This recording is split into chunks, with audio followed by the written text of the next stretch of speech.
What's going on, everybody? It's been a heartbreaking year for professional wrestling. From smaller independent talents to major legends around the world, 2025 has seen more than its fair share of losses.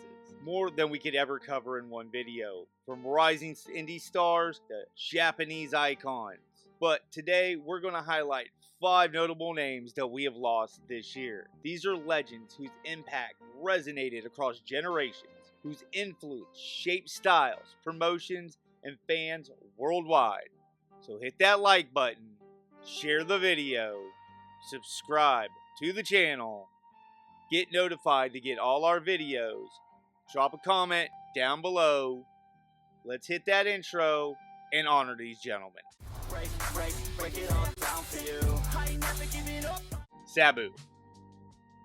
Sabu was born Terry Bronk, and he was one of those rare wrestlers who didn't just participate in wrestling history, he helped redefine it. Under the tutelage of his legendary uncle, the Sheik, he embraced a dangerous, boundary-pushing style early on. In Japan and elsewhere, he cut his teeth in barbed wire death matches, and before long, his hardcore wrestling style was widely accepted. When he landed in Extreme Championship Wrestling in the mid-1990s, Sabu didn't just fit in, he became a functional figure. With his fearless, high-flying, chair-crashing, table-breaking, and awful brutal no-ropes barbed wire matches, he helped define what hardcore wrestling meant.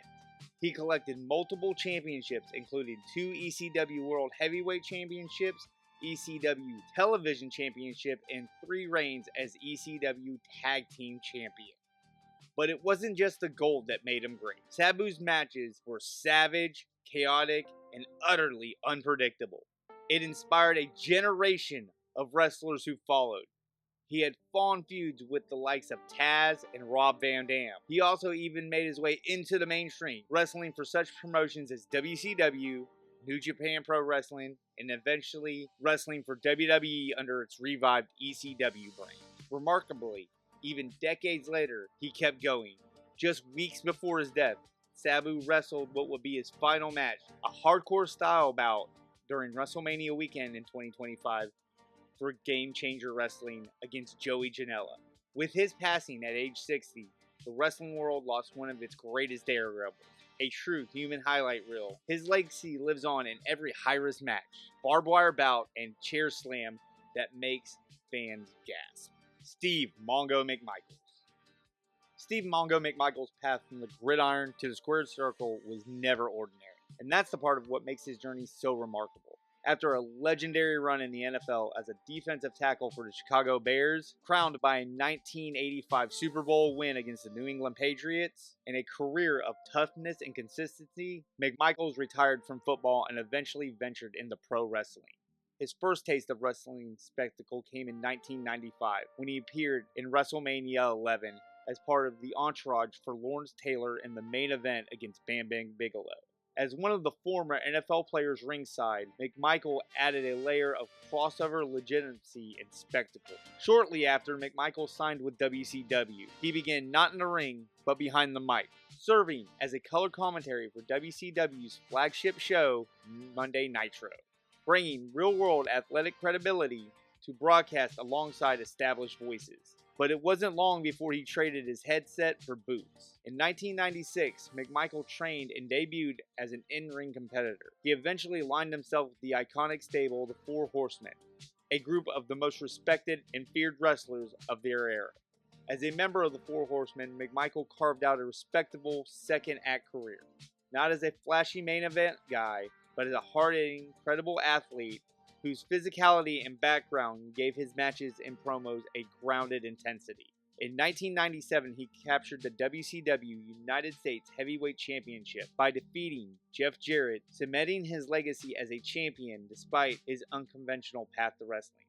Sadly, after a brave multi-year battle with ALS, McMichaels passed away in 2025 at age 67. But his story of grit, reinvention, and resiliency across 2 different arenas remains a very powerful chapter in wrestling history.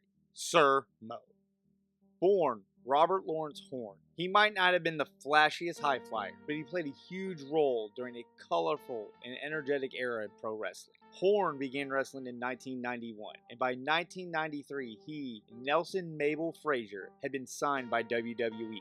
Repackaged as the team Men on a Mission, with manager Oscar adding to their charisma, they brought a unique, upbeat, fun, and crowd-pleasing vibe to the roster.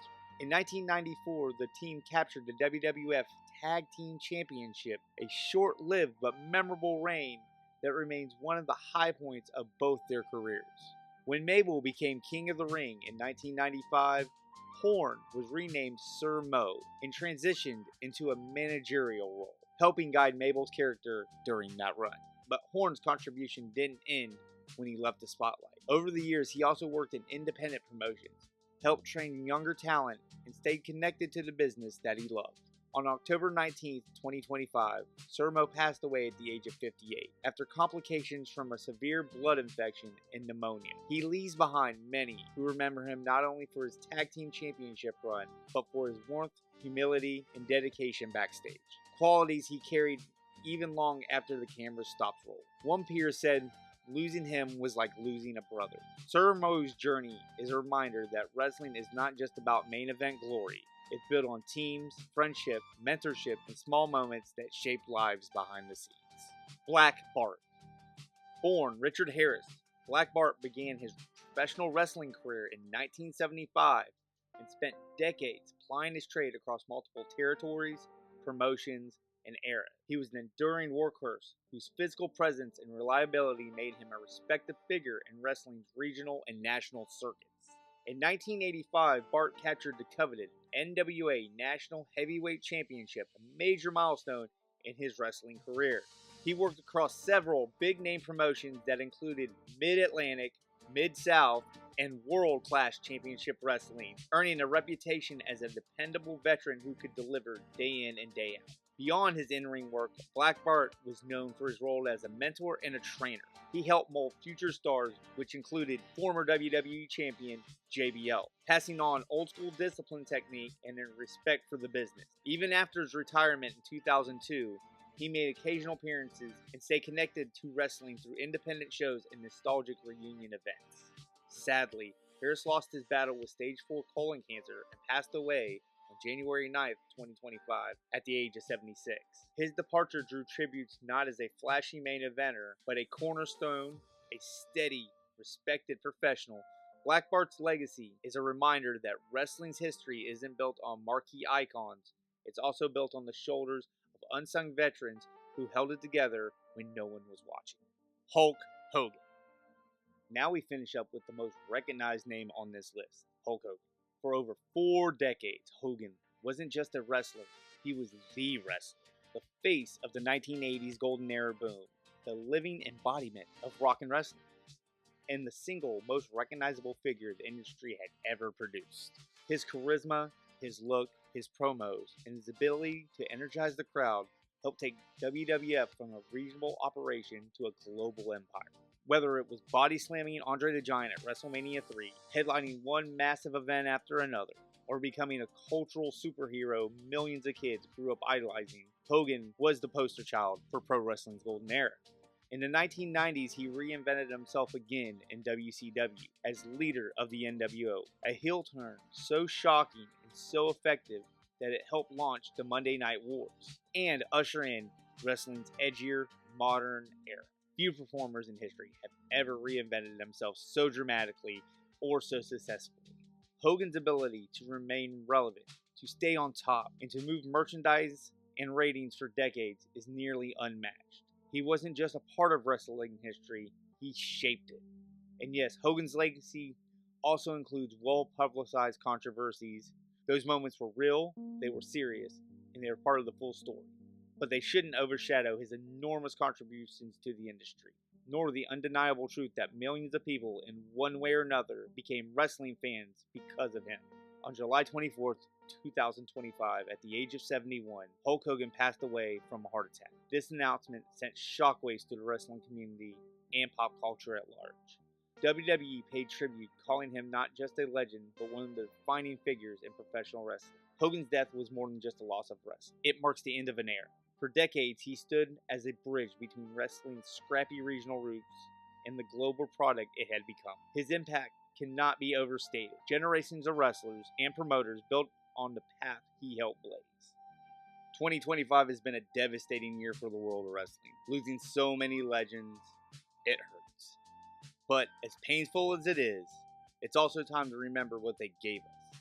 The matches, the moments, the inspiration, and the legacy they built for future generations.